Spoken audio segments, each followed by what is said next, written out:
Healthify partners with OpenAI. It rebuilds itself. It says that if AI is going to come for us, we are going to adopt AI. Yeah. And in a way, out AI our competition. We are going to see generics flood in, prices will crash, and weight loss will suddenly get a whole lot easier and a whole lot cheaper for a lot of people. Honest answer is, it's not obvious that Healthify has the right to... I don't think we have the right to succeed by... It's not a God-given birthright. We have to earn it. Real competition is coming from like a hack house in San Francisco in a year or two, which I don't even track. That is the real competition from the trenches. That will be the worthiest competition I'm going to have next year. There is no doubt about that. Welcome to another episode of 2x2. And in today's episode, even though it's a podcast, I'm going to start by opening a website. And Rahil, I've just opened this website, www.healthifyme.com. And there are two things that I see here. I just want you to tell me, what do you spot here that's interesting? I'm seeing talk to AI coach Ria, and I'm seeing try Healthify Snap. Okay. So here's how I see. I see two things here. Okay. The main thing is meet Healthify, health made easy with AI, redefine fitness with an AI coach, and Healthify Snap. So there is this thing about, okay, I get it. It's health, it's AI. But then there's this other banner on top that says, introducing Healthify RX, medical weight loss that lasts, clinically backed GLP medication, doctor support, and personalized coaching. Which brings me to today's episode. Healthify is a very interesting company, and I'm sure that a lot of people who are listening to this episode right now have used Healthify at some point in time. Maybe just like Rahil, you've used it to count calories or to track your meals, to lose some weight. And when it launched its app, and I found this out, it launched its app 12 years ago. The main thing was you could log what you eat. You could understand what your body is sort of doing. You could get access to a coach. But then something interesting happened. Sometime back, when AI came, and that happened, people started to realize that, you know what? I can just do this in a completely different way. And Rahil, in fact, you were telling me how you do it now. Yeah. Can you tell me, how do you do your calorie tracking? It's been a couple years since the pandemic, PJK, and I know a little bit more about fitness and health and food than I did back then. I, in fact, figured recently that I could use ChatGPT as a food journal. So I would go on ChatGPT every single day for several months, and I would put in absolutely everything that I was eating to be able to track micros, macros, my protein intake, figure out what I needed to change. I had a sense, I was on a calorie deficit, I was getting all those details from ChatGPT, so easy. Got my mom, dad, all to start doing it, and it was so easy for them to do it as well. And at the end of the week or end of the month, you'd basically ask, hey, what did I eat? How did I eat? Did I overeat? Did I undereat? Yeah, and I'd get like a whole picture of the whole month of eating. Right. Because Healthify, what it does is, you would think that when disruption happens, something like this, you'd be like, okay, it has to become something else. Yeah. But Healthify partners with OpenAI. It rebuilds itself and it becomes this in-app, like we say on the website. It has now an AI-powered coach, Ria.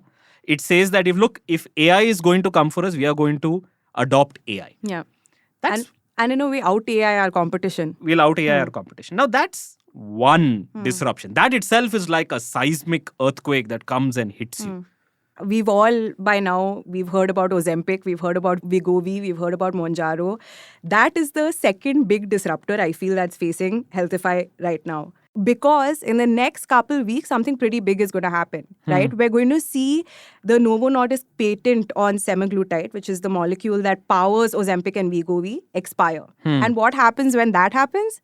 We are going to see generics flood in, prices will crash, and weight loss will suddenly get a whole lot easier and a whole lot cheaper for a lot of people. Got it. So basically what GLP-1 has done is that you no longer need to track calories, you no longer need the discipline, the agency and all of that. You just need to inject something or eat something and that's it. You're going to lose weight. So now think about it from Healthify's perspective. Now it's essentially a company that's, it did this AI thing, it adopted it, and now GLP-1 comes to, literally it's like 2 hits at its core. And what does it do the second time?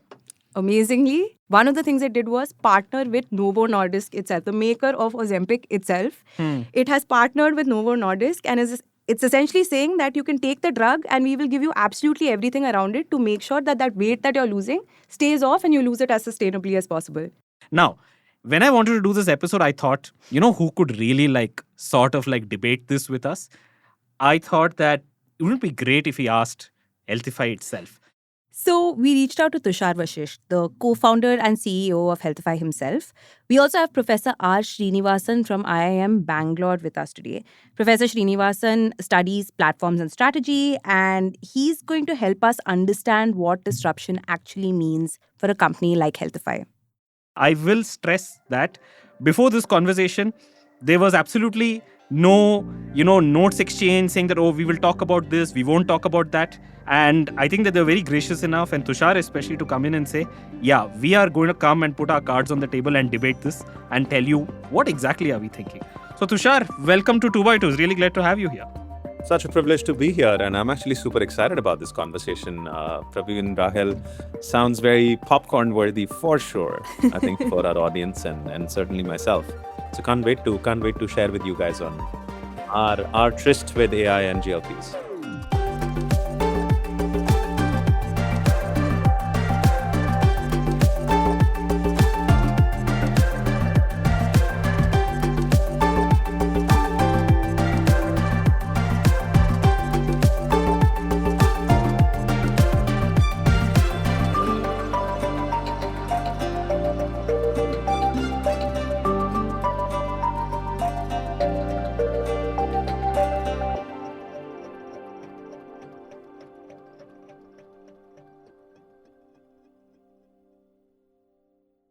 Okay, before we get to the tryst, can I ask you this question where do you wake up at night sometimes and look at the ceiling and wonder, why me?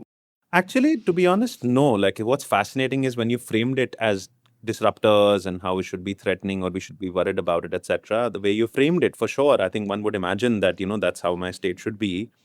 But truly, these are super exciting opportunities for me, or have been. Like, in fact, I feel supremely validated and feel grateful that both these powers are like maxing out right now. And I'll tell you in brief, I'll tell you for a couple of reasons. One is that for AI, guys, we were like frontier innovators well before the world caught up, right? So in 2017, we started our journey with AI where the goal was, hey, how can you make a human coach into a super coach? What we had seen by then, so from 2012 to 15, we'd seen that nutrition tracking works really well, but people drop off. The only thing that we've seen that sustains nutrition tracking is if you add a human coach.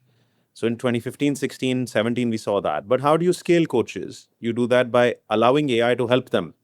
So in 2017, we tried to build Jarvis for coaches, nutritionists and trainers, make them into super nutritionist trainers. This is, of course, pre-ChatGPT. Pre-ChatGPT. So this is NLP work. This is, LSTM work. This is early natural language work. And we dropped RIA in early 2019.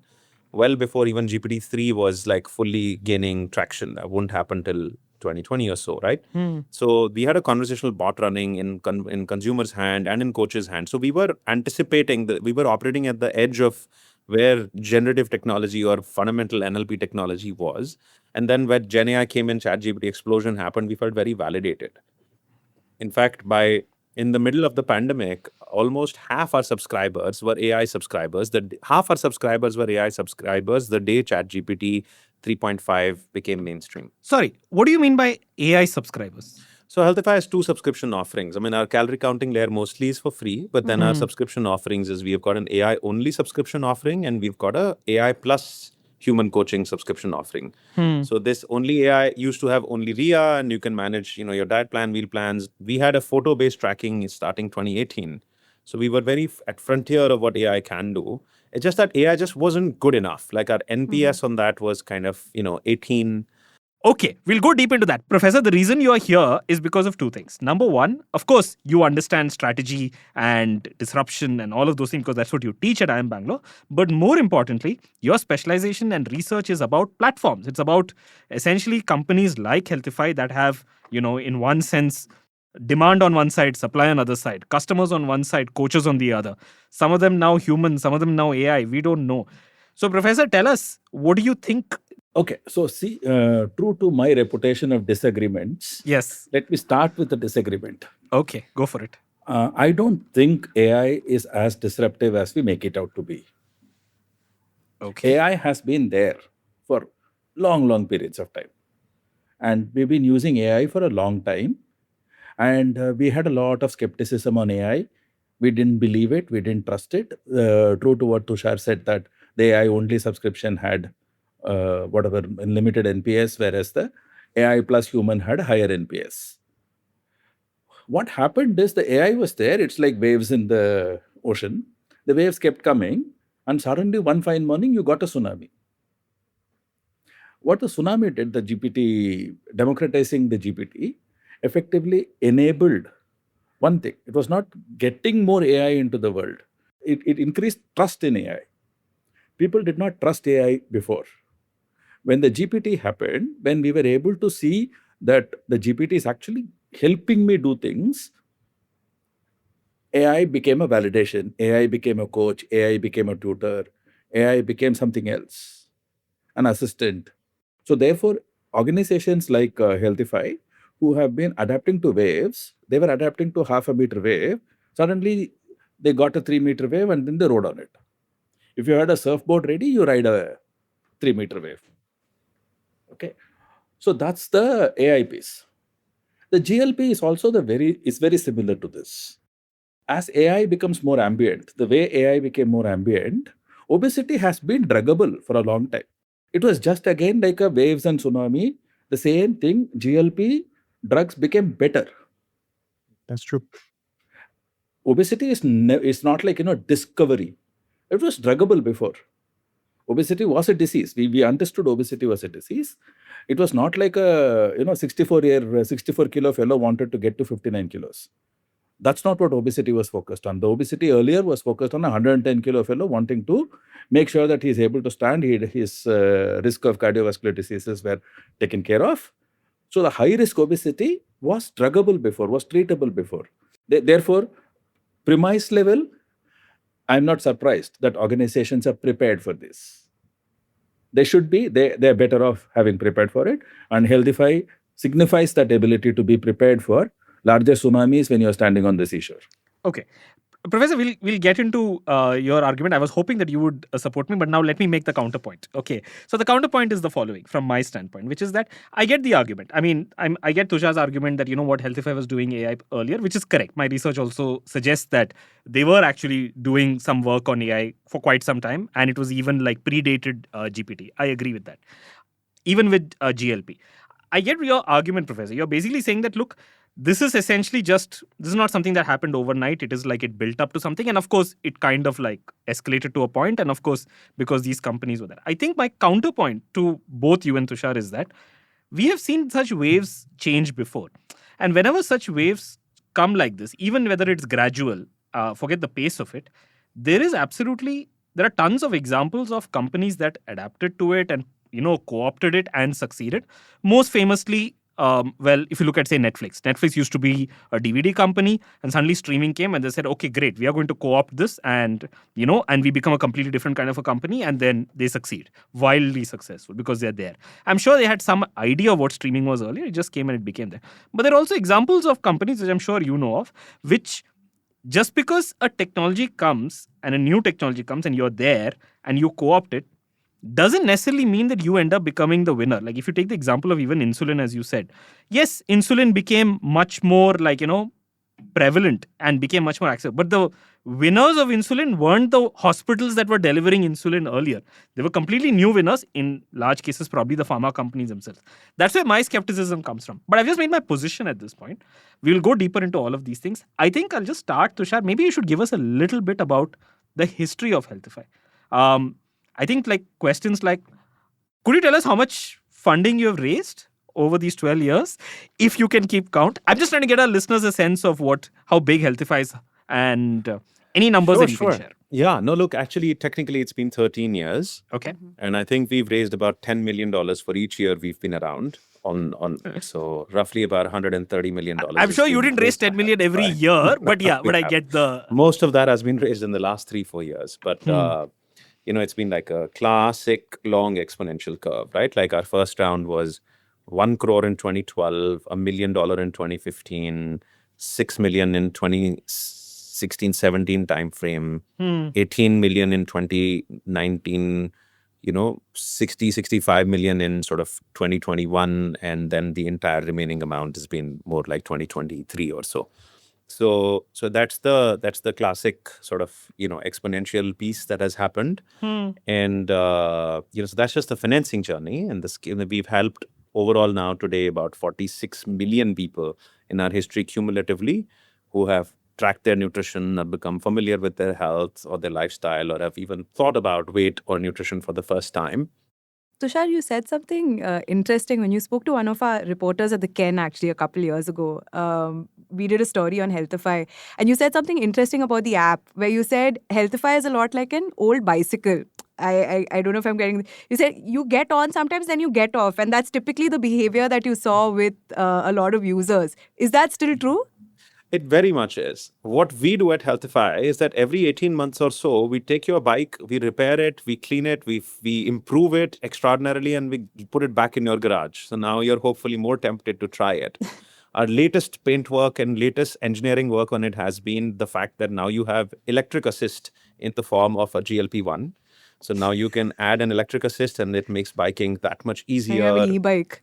Right. So we've upgraded the bike to have an e-bike components if you want them to be. And we've added a hell of a lot of insights and conversational companion situations. So now the biking's become a lot richer and more fun. So hopefully you'll jump on it a lot more. But you will inevitably get off of it as long as we have access to as long as we keep upgrading that bike for you every year, you're like, wow, I want to try this new thing. I think Tushar, I don't know about Healthify, but you have given this analogy a lot of thought and you have stretched it. And I just want to credit you for that. Well done. No, it's just, I guess, basically, guys, that's been the history of Healthify. Like, we've been continuing to reinvent ourselves, innovate ourselves, keep working on that bike every now and then, keep getting it to you. And that's just how we've stayed relevant.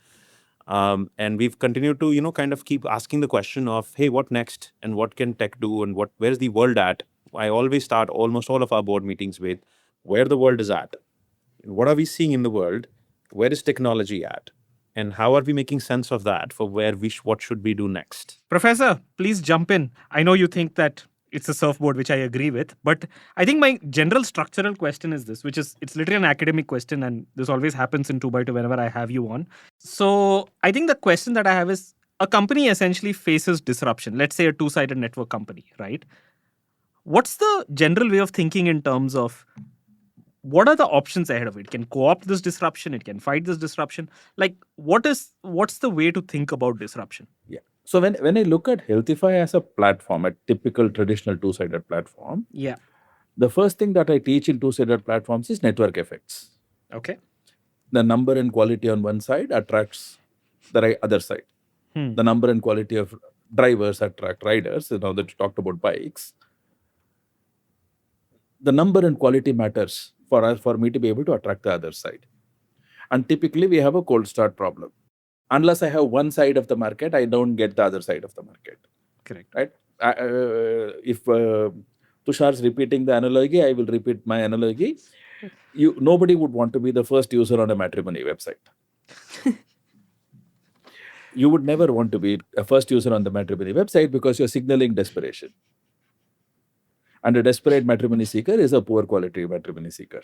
You wait for the brides to come in or you wait for the grooms to come in. And that cold start problem exists. This disruption of agentic AI on the other side, the coaches on one side and the users on the other side, users don't join unless I have good quality coaches, good quality my coaches. That has been solved largely by tech. And it has not been solved at one stroke. It's solved gradually. We are no longer struggling to find users or validating users saying that, you know what, I have 500 coaches. No, I don't need 500 coaches. I need good coaches. And these coaches are the RIAs and the AI bots of the world who give you hyper-personalized at scale. And quite a lot of times you look at personalization and scale as orthogonal. Whenever we talk about automobiles, we talk about either you personalize or you scale up. You have a Honda or you have a Yamaha. No, we can hyper-personalize at scale with the technology that we have at hand today. And that's exactly what AI does. I understand. I'm just trying to repeat what I understood because I think you're a little ahead of me on this. So let me just try to understand. So what you're really saying is, and this is, of course, whenever there is a two-sided network, there is like one side with, like I said, demand and supply. Let's call it demand and supply as a second. Now, this could be like, say, whether you're matching cabs, whether it's a dating website, marriage website, well, maybe selling bikes, buying bikes, those kind of things. What ends up happening is you always struggle as a company to figure out how do you build this network, right? Yeah. So that's what you call the cold start problem. Cold Now, start typically, problem. typically most famously, if you look at it as an example, if you look at something like, say, Uber, what Uber would do is, let's say Uber wants to launch in a city, right? What would Uber do? Uber can't just go to a city and say, okay, everybody download the Uber app, because you download the Uber app, there are no cabs. So typically a company like Uber, what it does is, general rubric that I have learned, because I used to do a little bit of two-sided networks in my previous company, is that you try to lock down supply first, which means that you try to basically go and get all the drivers that you can and say, okay, join this through incentives. So all the drivers are logged in as an example. Then you go and do a blast out to the market, and then the demand side comes, because the demand understands that, because when demand finds supply that it can be fulfilled, they will stick, right? Because the minute somebody comes on, and in Professor's example, it's like, even if you take a dating app, if somebody goes on and finds out, oh, there are no, like if a man goes and finds out that there are no women here, they are never going to come back, right? So if you lock down one side, you can do it. So that is typically how the cold start problem has traditionally been solved. What you're saying now is, what AI does is, especially through like generative AI, which creates like agents. Let's talk about agents for a second. It kind of like, almost like you wave a magic wand and one side of the network is like, boom, filled up already. Yeah, because when I'm recruiting human coaches, the coaches are going to ask me, how many customers do I have? Correct. Do you have enough customers? The RIA is not asking that question. RIA is okay to serve one customer or 500 customers. Whereas a human coach says, unless you have sufficient volumes, unless I have good quality users, I'm not coming in. So that problem has been solved in a traditional two-sided market with the AI bot. Got it. But a critical part of this AI bot adoption has to be this, there is this users and there is this tech, and this bridging the user and the tech is the platform, the Healthify platform. Now, a lot of times the Healthify platform brings the discipline, getting off the bike or getting back on the bike, nudging you to get back on the bike. What is it that, Tushar, you're doing right now to make sure that the people don't get off the bike? Is there tech which helps us do that? You're refreshing the bike and all of that. But how do we even nudge people? Can we use tech to make sure that the discipline stays? Is something that's very interesting for us to do. Absolutely. I mean, for sure. I'll react to that specifically, and then also want to just provide some general thoughts that are emergent. I think for tech to anything to try and get people to be healthier and fitter is remarkably hard, because you're operating against not just 200,000, you're operating against some millions of years of evolution, which have trained our bodies to physiology to basically consume energy-dense substances as efficiently as possible and move as little as possible. And that's what we are programmed to do. So it's very, very hard to fight against your own prime directive that if there is food, thou shalt eat food. Like that's just because, most of the time there was never any food, all of the millions of years of us being alive, fundamentally. So it's very hard for anything to try and drive that. Tech certainly can psychologically hack that, make it very easy for you to keep a track of your food, make it very easy to keep a track of anything, and then show you that data so that the rational side of the brain can prevail over the primitive side of the brain, right, to help you make better decisions. So we can try and hack evolution a little bit. Of course, best way to do is hack biology itself, what GLP-1 does. The ultimate vision, in my opinion, the reason I think that in 20, 30 years, there'll be no more obese people, by the way, is not just because of GLP-1. Like, I actually truly believe that by the time we are no more in this world, we'll definitely be using CRISPR to edit out many of the metabolic health and other other traits at the point of birth itself. CRISPR is the genetic editing technology. Yeah. So genetic editing technology is definitely going to be, so my worldview is the 20, 30 years from now is unlimited power, unlimited intelligence, and genetically pre-cures of most of the problems, right? So that we can truly escape evolutionary bounds that we currently have to unfortunately contain ourselves in. So it's hard. Tech definitely can help. Today's worldview, it helps only to an extent. it extends out. So, for example, famously, guys, and it brings us to is GLP a threat or not, or an opportunity? Now, there is around, the famous marquee sort of collection of, Professor will be able to call the word for it, but a collection of research studies. So, some 50 research studies have then research has been on top of those. Meta-analysis. Meta-analysis to basically provide the feedback that effectively, if you use a lifestyle intervention during GLP-1, then you're 4 times less likely to gain the weight back than if you purely took the medicine, didn't really introduce any other physiological programming. You're 4 times more likely to gain the weight back, right? And then in our own cohorts, we see muscle mass improve and not decline, which is another side effect that we counter effectively. So the need for a companion couldn't be more well ascertained. I was actually worried 2-3 years ago when GLPs first came out, because these papers weren't published yet, and it wasn't quite known what the real world evidence is in mass deployment is going to look like. But now it seems pretty obvious that, hey, this thing delves itself to a good lifestyle companion program solution, and which is where we fit in very, very well. I actually have a question for you there.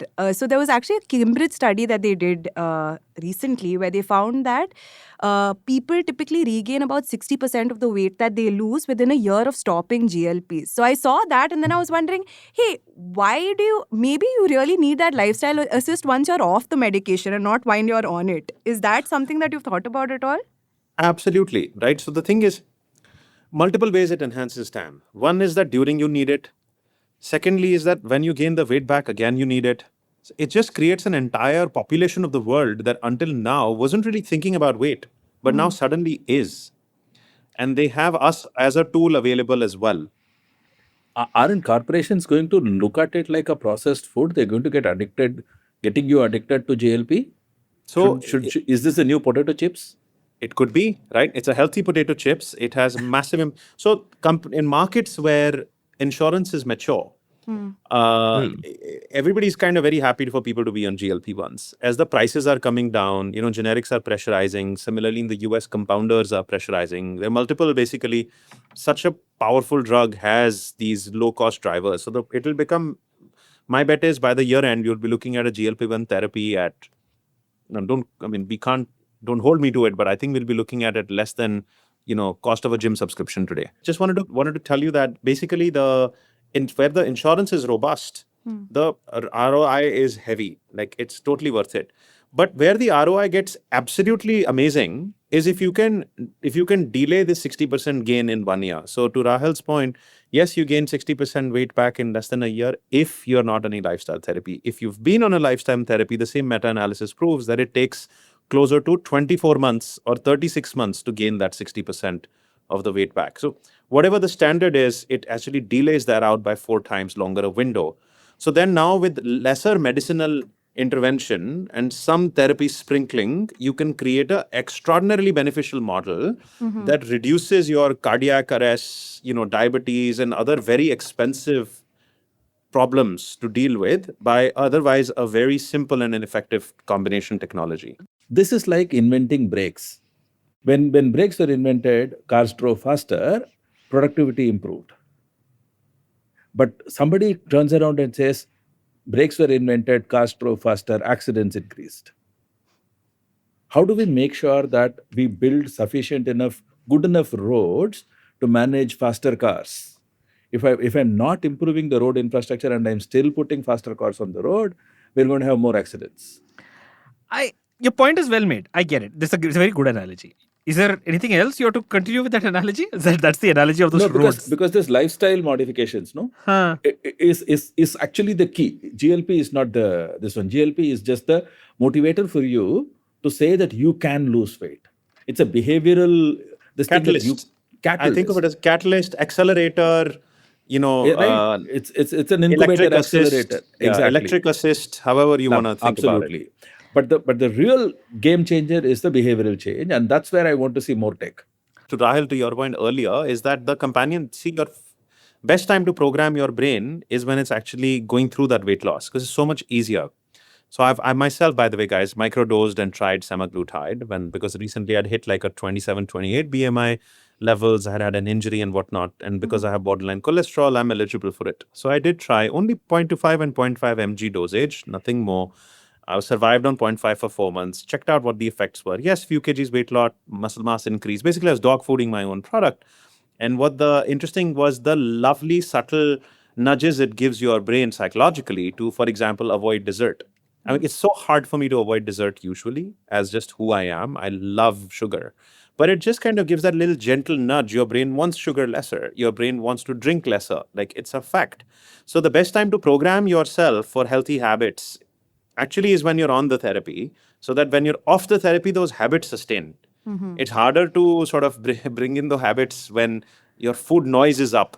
When alcohol and sugar feels more tempting is harder. When it feels less tempting is when you can stack your habits and do other things that make it easier for you to be change your identity towards, hey, I'm a healthy, fit person. It's much easier to change your identity when you're on therapy, when you're off therapy. But it's important to change your identity. If you don't, if you're like the classic, like, let me just pop a pill and continue with my lifestyle, then your bounce back on the weight is very high because your identity is still that of an unhealthy, dessert eating, alcohol binging human being.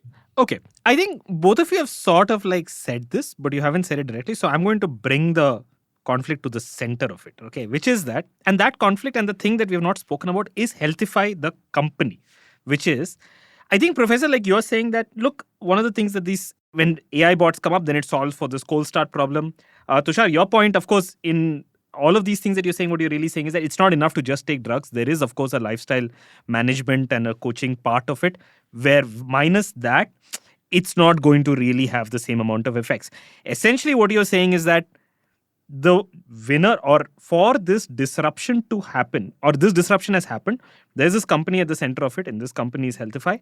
The company that will emerge the winner at the end of this is going to be Healthify for these reasons. But my counter is going to be that if anyone can now build agents like Ria, hypothetically speaking, and if anyone can create an app that sort of helps you manage GLP, why do we believe that Healthify is going to succeed here?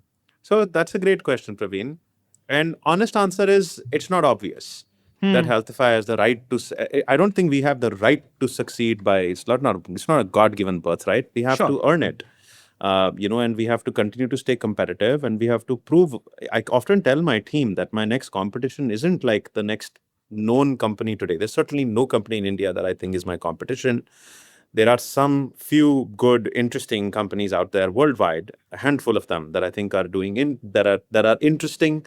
But the real competition is coming from like a hack house in San Francisco in a year or two, which I don't even track. That is the real competition from the trenches. That will be the worthiest competition I'm going to have next year. There is no doubt about that. Now, the company will only have the right to succeed if I think like that hack house 18-year-old guy right now. So if that means that I have to, for example, establish Cloud Code on my code base, and if I am doing PRs and pushing code, right? If that means that my vision is, for example, that by this summer time, my customer support will directly be pushing code. So if there's a customer problem, CD should be able to fix the feature. There's no reason to not, right? Designers are going to be pushing code. My product managers are already pushing code, all of them, right? Engineering is no longer writing code, like very little, right? It's just code reviews that are happening. So am I also evolving as fast? Like, to me, even though Ria just was recognized by OpenAI on their main demo day stage less than 12 months ago, I think Ria is already outdated. Like, I've been telling my team, where is the next Cloud Code equivalent of what is your personal health agent going to look like? I mean, I think what OpenAI is offering, with all due respect to Rahul's usage of it, is absolutely ancient, right? Like, what is why? this Why do you junky why do you say that? Because you have to go record it. It doesn't automatically plug in with all of the other Apple health data. It doesn't have the right connectors that exist with all of the health vectors. But come on, Tushar, you're a resident on smart that. guy. You know that it's That's an trivial for offline OpenAI to bicycle, build sir. it. What To is an take offline Tushar's bicycle, example, Professor? I was It's a hoping that you- simple bicycle. It doesn't connect. No. You put all the gadgets on a bicycle. It's still a bicycle. You still have to feed it every day. No, but my Praveen, I'm argument just saying is... it will get there. It'll You can get put an there. put an electric button on it. You still have to pedal it. We need to write a separate newsletter edition just on Just this the analogy. But okay, analogy. please continue, Tushar. Go on. I was just saying that, look, the point was, of course, they'll end up all of these things. But like at the end of the day, OpenAI's focus is to build the next big model. Much like Claude's is, the general purpose large models will come in, like with the next key person who's going to make use of that model to create an outstanding user experience ability to take liability of any outcomes, ability to stretch through with insurance and with governments, ability to demonstrate outcomes and efficacy and build that brand salience and build the testimonials, etc., will finally be left to that. I don't think of big AI companies as my disruptors either, by the way. I don't think of them as competition. ChatGPT Health is not something that you would see as No, not quite, Rahil. It's not quite there yet. I mean, it's a nice project. The adoption, with all due respect, has been very minimal. Very few people have been using it right now. And I think it'll continue to be that way. Like if ChatGPT, for example, reserves out an entire insanely... Name me one large tech company whose like health team and health product you are like amazed by. And that's like showing up in their front page of their 10K or their quarterly report, where the CEO gets up and be like, let me tell you about health. None, right? They'll tell you about the latest phone, the latest model, the latest gadget, the latest search algorithm, because that's their core bread and butter. Health is like, okay, let's show you some examples because we can. But there are certainly health companies, and who are excellent at doing what they do. So I think it is, so anything is possible in the world of AI. But I don't think the world will be ruled by 5 companies. The world will have specialist defenders who will make really good products and systems. But yet I do think competition will be very high. Make no mistake about that. I think competition next year will be much higher than competition last year. And yet I believe, like CalAI is a good example. Look, this 17-year-old kid, I just congratulated him a couple of days ago, kept in touch, of course. But, our man Yadagiri basically went and 17-year-old built out a company that within less than 24 months was doing 50 million run rate. He sold it to MyFitnessPal, called it a day. Yep. A journey that I was going to bring that up, decade. but you brought it up first. Go on. A journey that probably took a decade for someone like me to be able to and from a scale and an exit. This guy's started, done, on to the next thing in 3 years. But that is the threat, Tushar. But my point being that I do agree with you, which is that exactly what you said, which is that the hacker house in San Francisco, that is where the broad disruption will come from, and not from the big tech companies. There I tend to have the same point of view. And within that, I think my right to survive there is one, if we continue to be as aggressive and innovative. Thankfully, we also have had access to capital. We have a real world petri dish of consumers wherein we can actually deploy technology, deploy systems, learn and improve our capabilities. Like we have a lot of good things for us that we can use as unfair advantages to that hacker. But that hacker is still a very omnipotent threat, and there is no doubt. And the more I believe it is a threat, the more I think our right to survive goes up. However, I do think that there are many things going for us, including the intent, the determination, the motivation, the focus, the connects that we have now in the industry, including the user base that we have, including the database that we have, the content we've built out, the outcomes and the pathways that we know. So there's a lot going for us. Like we are the incumbent resident experts. But hey, incumbents gets disrupted all the time. And it's never been easier to disrupt an incumbent than it is now. Because building a product, intelligence, access to high quality teams, these are no longer any gating criteria. Let me paraphrase what you're saying, Tushar. The sort of things that will keep you afloat are your scale, the number of users that you have already, both in terms of users and products, the ability to experiment at scale. You can do micro experiments at scale. And 3, be able to manage the data very well. Use the data to learn, train your RIA better, the next RIA. Absolutely, Srinivasan. And I think that's the yin. But the yang, which is equal, probably 50%, and I like to believe is probably 60-70%, is to stay extremely competitive, edgy, Absolutely. agile, young, etc. Paranoid. Like I have to, as a 40-year-old athlete, I need to operate against 20-year-old athletes. Like the athlete analogy couldn't be as applicable to the corporate world anymore. So it just means, I have to just work out harder and, be in shape and kind of be ready for the game, and I'll play the game. Like I can't sit around, and if I think I'll sit around and do reviews of tech teams, that I'm going to die. Like I need to code now. And I hope that other 40-year-old founders are also doing it, because if they're not, they're going to no longer be relevant in my view. So the athlete analogy brings me one more thing about this. There are 2 dimensions to being an athlete. One is your inherent core fitness. The second is the skill in the game that you're playing. If I'm fit enough but I can't hold a racket for nuts, or my hand-eye coordination is not good enough, I'm not playing my tennis good. If I'm good enough with my hand-eye coordination but my legs give up, my core strength is poor, I'm not doing. So the two axes of the athlete analogy is the core fitness and your ability to, that skill specific to that market. The two disruptions that we're talking about today, right? The GLP provided us the ability to motivate our users to try obesity management. I'm not going to say weight management, I'm going to say obesity management. It gives them the confidence that their obesity could be managed. And then we use the AI to keep them on the track. And therefore, the AI is actually a very helpful disruption supporting the GLP disruption. If not for AI, if not for the RIAs of the world, a GLP disruption will be left to the nurses in the nursing homes to be able to make sure that you get your, like the old time insulin shots. The nurses would keep calling you, are you taking the insulin? Right? That the AI is able to do now. If not for AI, the GLP is useless in a larger sense because the nudges will not happen. If not for GLP, the AI is continuing to do nutrition management and doing all of that. It's a very slow process. I'm not able to give them the immediate confidence that yes, I can lose weight. I want to talk about GLP, but I'll let Tushar jump in. Can I just say that I love this, that this episode has turned into analogy Antakshari, basically, at this point. It's like... No, I just look, building onto the analogies in a way, but not quite directly. Guys, the other thing that I think as a skill or as an attribute, as a trait that should really play out, is equally applicable for athletes as to founders, is again, agency and resilience that you can't take away in any environment, right? So if you need to have high levels of agency and incredible appetite for resilience, so that'll also end up playing. That whole analogy on, I can keep going all day, really needs to sort of show up. So that's what that, and I think that is what will differentiate us. I think I wear the 13-year quite proudly on our badge because it's a really tough thing to fight evolution.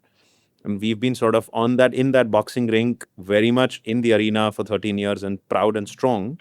And now that also is another indicator. Like, I think does the hack house in SF has the stomach to dedicate their life for a mission like this for 13 years when everybody around them is going to be, suddenly turning into Bitcoin millionaires, is also another piece that I'm hopeful will stay in our life and stay in my corner. Because, we've demonstrated that and we are certainly not shying away from another fight.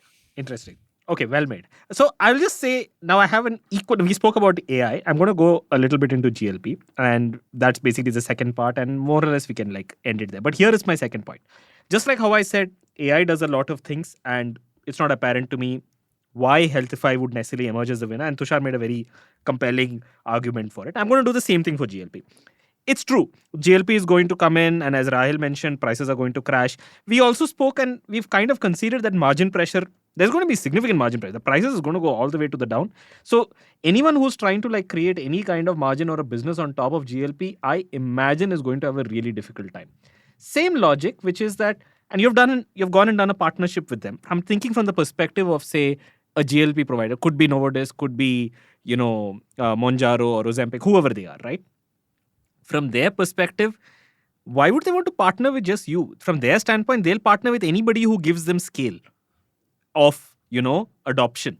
Also, one interesting thing that's been happening is Novo Holdings, which is the parent company of Novo Nordisk in India, has been investing heavily in Indian hospitals. So they've invested in Manipal, they've invested in Surya. So that's also happening parallel to all of this that we're discussing right now, which is interesting. I think my genuine question is, and again, Professor Srinivasan, I will appreciate this. It's not an analogy, it's a hypothetical. What's stopping Novo Nordisk in maybe a couple of years to say, we're going to partner with PhonePe? PhonePe is the most popular payments app out there. We are going to partner with them. Why do we need Healthify necessarily? Healthify has X million users. We're sure that million is quite a bit. But you know what? Yeah. PhonePe has 10x that, 20x that, 30x that, whatever that is. So let's go with them. Look, I think honestly, my view is that the GLP companies will partner with everyone as they should. Yeah. And I don't see any downside on doing that. The reason I think we will deserve a special mention or a special relationship or a special privilege there without a doubt is because we are the guys that make their drugs that much more effective, right? We are the guys thanks to whom they're able to drive just retention, because otherwise compliance itself goes for a toss. B, safety. So we are the guys who drive efficacious outcomes, right? That's the third one. So outcomes, safety, retention are all the three reasons they would love us for, right? Like PhonePe is not having RIAs and dietitians and other things that are keeping the guy engaged during, post, even afterwards. So they find that quite helpful. They're super happy. Like, I mean, imagine otherwise the whole worldwide outcry that, my God, there's muscle loss, there's muscle loss, there's muscle loss. You'll use GLP, you'll lose muscle, rinse and repeat, and, you'll be left as a skeleton. Median increase in muscle in Healthify's cohorts is 4.2%. They're loving it. In fact, I'm sure the GLP companies are, once this data matures, I'm sure GLP companies would almost regret doing their clinical trials without something like Healthify. Because if they had, then the clinical trials would have never had muscle loss. And this would have been a hell of a thing to have happened, right? So I'm so happy Pharma is partnering with health tech. There'll be more health tech they'll partner with. There'll be more e-commerce they'll partner with. We have our demonstrated impact to showcase to them, and if we continue to, they'll love us. They will also partner with payment companies and fintechs and insurance companies. They will have people who are giving loans on your GLP whatever plans. There will be people who will give you micro loans. There will be people who will do all this buy now pay later schemes. They have to do what they have to do. Who knows? Everything will happen. Whatever regulations and laws Anything permit, that is allowed, business they will do people it. will do. Whatever is allowed, they will do. Nothing stops them from doing it. They will, as we speak in platform parlance, they will multi-home. They will not choose one, they will be multiple partners. But in spite of the multi-homing, there will be a priority partner. And that priority partner is going to be a health tech app. It can be Healthify, it can be whatever. Because why is that health tech is important is, one, I am looking at, and we have in this episode also looking at GLPs as a habit formation. GLPs as a nudge to initiate habit formation. If I'm going to look at that as a habit formation, a GLP company is going to go to somebody who is not doing this as a one-off activity like an e-commerce or a payment company or an insurance company once in a year or something like that, but to have somebody who is nudging them to do habit formation. So therefore, if I am a pharma company, I will multi-home, but surely have one health tech in my portfolio. And I'm going to put that on the middle of my partnerships. Is that your experience, Tushar? Yeah, I mean, I don't doubt that will be the case also. I'm sure they're evaluating. It's just, there are just not that many high quality AI plus RD enabled, like registered dietitians enabled companies that focus on weight and lifestyle management in India. So we have a supremely unfair advantage in broadly Asia Pacific, Middle East. Of course, I think in US, like I said, there are a few worthy players. There is, a couple of decent ones in Australia where they're obviously partnering with them too. And of course, we intend to outcompete those guys basis our price, basis our outcomes. The ratio that I oftentimes use in Australia and US is the dollar to pound lost ratio. So our dollar to pound lost is the lowest. Like our efficacy to cost ratio is just the best right now in the world. So why would you choose somebody else? So we intend to be competitive globally because we've been built in the fires of India. From a pricing standpoint, our abilities to offer things are very effective.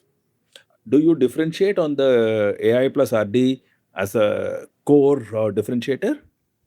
We do, Professor. So the AI plus RD is, of course, our magic sauce where we've really delivered outcomes in a very heavy manner. But look, we are also the most established player in AI for outcomes independently. So we take both to the market. We offer both. In some cases, of course, our intention is to indeed pilot out both and see in a GLP world and with AI becoming better, what are the comparisons, etc. I think 26 and 27 will demonstrate that a lot, and we intend to have both. And that is what the AI world is calling it as co-intelligence. A co-intelligence is something which is about not pure artificial intelligence, not pure human intelligence, but we're building something as a co-intelligence. And to build off of that, there are certain applications of where, genuinely the human empathy is needed lesser. Absolutely. So it's purely human intelligence. For example, engineering is very logical. But the problem is that when it comes to a dietitian relationship, psychologist relationships, they have a lot of empathy and accountability driving your behavior change. So it's not because a dietitian told you what to eat, you're going to follow it. It's because the dietitians had an effective communication with you, intends to check in with you next time with you, etc., that you follow those, right? So in our case, the co-intelligence will probably last longer. Much longer. Than in some other areas where autonomous use of AI with no humans intervention is going to be faster. Absolutely. And there is a risk of using autonomous AI is where we will have an algorithmic overload. An algorithmic overload is something which does not customize when you get truly autonomous, right? So this ability to bridge the human plus the AI, the co-intelligence, is an insurance against an algorithmic overload. So what you're really saying is, I get what you're saying, Professor. In fact, I have experienced this. What you're saying is that as algorithms take over more and more parts of our lives in everything that we do, whether it is the content that we consume, whether it is the cabs that we book, whether it is the things that we buy, whether it is the people you want to meet for dates, as algorithms consume everything, there is going to be this few places that have agency and human, I'm calling it human enclaves, where you know that it's going to be either human only or mostly human. Those are the ones that are going to truly be differentiated. Absolutely. Like the Ken, I would like to say that. We don't write Okay. using ChatGPT or we don't write using AI at all. And that's one of our fundamental beliefs as well. We believe so that that's basically going to the thing that John Wright once very famously told, the cricket coach, right? I understood Indian cricket team the day I realized when Virendra Sehwag is missing his mother's aloo paratha. Aloo parathas, yes. I remember that story. Right? That is when he said that's where the tipping point happened. And that's exactly where co-intelligence matters, where, I mean, Instagram is telling me what videos to watch. Algorithms telling me what videos to watch. I don't want algorithm to tell me what should I eat here, for God's sake. My sense is people will continue to rely more and more on AI and AI recommendations, agents. Like my own 18-month-old daughter is likely to have an AI companions, probably have more agentic companions than human companions before we know it. Like me and my wife are like, what would we be shocked by it? But like, what if her first boyfriend is an AI? And that's very, very possible and things like that. So who knows what extent of human relationships in this new age world that will exist that will shock us because we will simply not be able to adapt to it. So I'm actually a big optimistic believer that eventually AI will be able to operate with same or higher levels of emotional and intellectual intelligence as humans' brains do. It may not have the same level of agency. That's the only piece that I don't know about for the foreseeable future. Rest, I'm a big optimistic in that direction. But my comment was different, Praveen. My comment was, I'm shocked that you guys don't use AI. I'm actually, I was wondering when that when are you going to create your own? If there isn't one, like you should definitely look at having a Praveen skills.md file that anybody can can download, fetch, do, and can utilize to be able to craft the first version before Praveen comes in and edits it out. It'll be a very, very disappointing AI. Okay, all I'll say is that, no, I mean, just from our standpoint, look, we use AI, but we're very clear. We have very strong red lines where we use AI. For instance, we may use AI for, say, research, right? As an example. We may use AI for, say, like I'm a product person. I'm fundamentally, I'm the CPO of the Ken. So, I mean, I have my entire team uses Claude Code and I have like all of these instances running. So for us, it is about, we may use it for, say, if I had to recommend, you have read a story, these are like some of the other subscribers, what they've read, I would recommend stories to you. We use AI for things like that. We may use AI for, but we just recently launched AI to, really make our search, semantic search, those kind of things. I'm sure there are other use cases that we are playing with. But I think we're very clear we are never going to use AI to basically write or, wherever there is a human, this thing, we believe that we will fundamentally be at a disadvantage where we use AI. But I'm going to end with this. And Tushar, correct me if I'm wrong. I mean, in the conversation that you just mentioned right now, it seems like internally in your head and maybe in the organizations that you have to clarify, seems like there are two parts to it. Like you said that there is this core AI behavioral part of the business that sort of does the, the nutrition, the tracking and the help and this thing itself, which is of course powered by AI. And then of course there is this RD and AI part, which is about the GLP-1 assisted lifestyle thing. Is that a fair way to say it? There are two parts of it?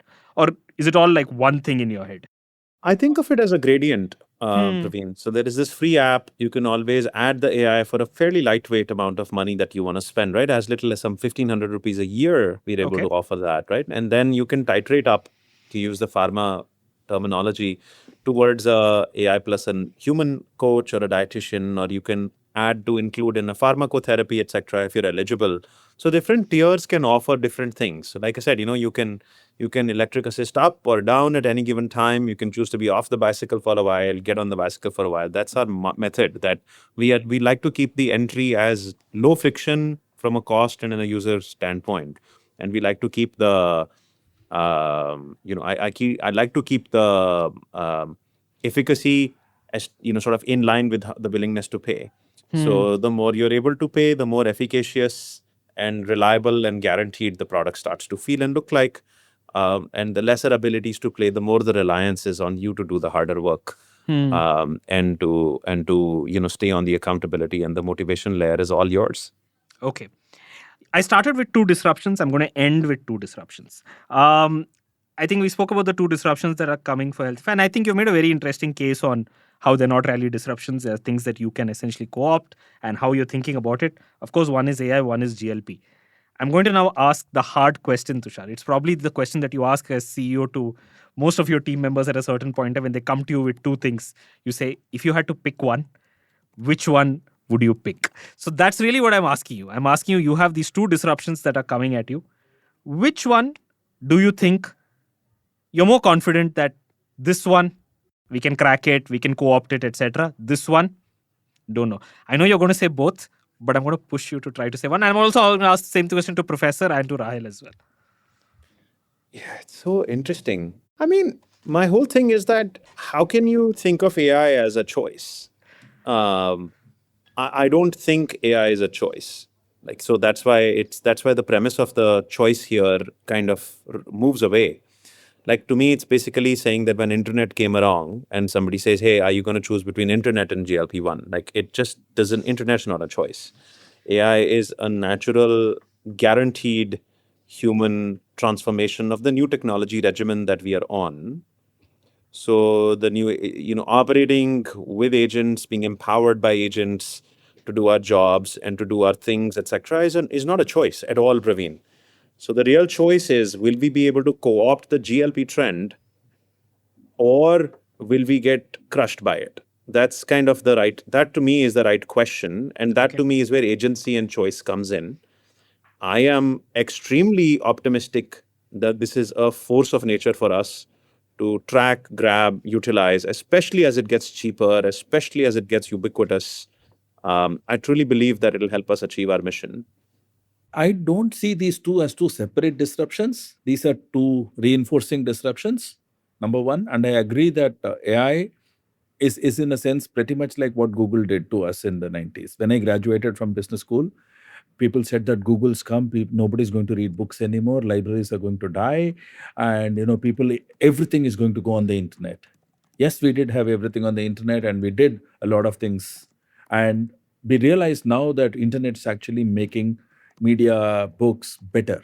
If not for internet, Ken wouldn't have been even born. Right? People in the media industry said that nobody's going to read newspapers anymore. Nobody's going to read magazines anymore. They're not watching TV anymore. They're watching TV on the computer today. Right? So the internet actually reinforced a lot of these things, made things better, democratic, accessible. And that's exactly what our AI is going to do. And I'm very happy that AI has become democratic, because the core of the internet was not about creating walled gardens. The TCP/IPs, the HTTP made it democratically open, interoperable, global. And that's exactly what AI is doing, the democratic AI is doing. And I'm very happy for the amount of competition that AI is attracting. We're not dominated by 3 players like Amazon, Google, things. There's so much competition, and this garage hacker houses will create more and more AI models. And possibly not even San Francisco, maybe it's coming from Vietnam, right? A garage house in Vietnam is possibly disrupting the place, and that's how democratic AI is going to be. Rahil? Well, based on this conversation, to add to the analogy, Antakshari, that we've all engaged in for so long, let me add one End more. with the analogy. Go for it. I think GLP-1 is the real opportunity, right? For Tushar, Healthify? For Healthify. Because going back to that comment that you made about the bicycle and how it's this, this thing in the garage that you pull out ever so often when you need it, and then you put it back in when... from the conversation that we've had, the whole point of being like that infrastructure around GLPs is to build that habit, right? So I see this as the opportunity for that bicycle to go from being an old rusty bicycle in the garage to becoming like the shiny Harley Davidson outside the garage. So that's kind of how I see it. PGK, curious to know your thoughts. No, I'll just end by basically saying two things. Number one, I think you've gotten me to the point, Tushar, where I'm going to download Healthify. I'm going to go back to it. I'm going to look at it. I think the gradient part that you said is very interesting because I always saw it as these are two things. These are two separate things. These are choices. But I see the interesting part about the gradient. Also, for our listeners, I must say that while we had this conversation in the last 10 minutes, Tushar has been kind enough to create a skills.md file for Praveen and just share it with me.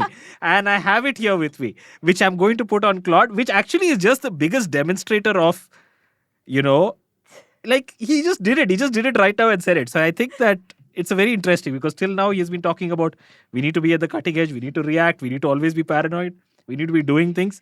And I just said that, I don't think I have one skills.md file, and he just did it and sent it to me. Very interesting. We should get our agents to debate this out as a separate agents podcast. That would be pretty cool. Absolutely. No, that will be so boring. Come on. Like what did we humans say, and then what did our agents debate, and then did the two agree or not? We should use Claude Code Teams to maybe spin up those agents and do that brainstorm. Tushar, with all due respect, I don't think your agent will be basically mission focused as you are. Okay, I think that and we won't be able to creating an antakshari. You'd be surprised. My agent is quite scarily like me in various things, and obviously I've been improving my agent as well, but it's quite remarkably like who I am. It's an agent that you run on Claude? Yeah, it's just skills, again, like a deeper skills, like it's a skills file that I've been improving the skills on. I'm trying to shape it, make it, eventually at least if I can offload a whole bunch of things to my agent, that would be hell of a lot of time saved for my daughter. So nice. Okay. I hope it works out. Thank you so much, Tushar, for coming in and for being candid and for talking about Healthify. All the best to you. All the best to the mission. And thank you so much for coming in. Thank you, Professor, for coming in and with all the analogies and making this one of those podcasts that we will always remember. Thank you so much. Thank you very much. This was a lot of fun for a Friday. Ciao. Thank you for listening to this episode of 2x2. This episode was produced by Uddantika Kashyap and mixed by resident sound engineer Rajiv CN. If you feel there's something we've missed out in this discussion or feel some numbers or facts don't add up, you can write to us at 2bytwo@theken.com. And if you're listening to this episode on Apple Podcasts, please show us some love by leaving us a rating. Lastly, if you love the episode, share it with people, your friends, family, or colleagues who might find it insightful as well. We'll be back next week with an exciting discussion and a 2x2 for you to think about.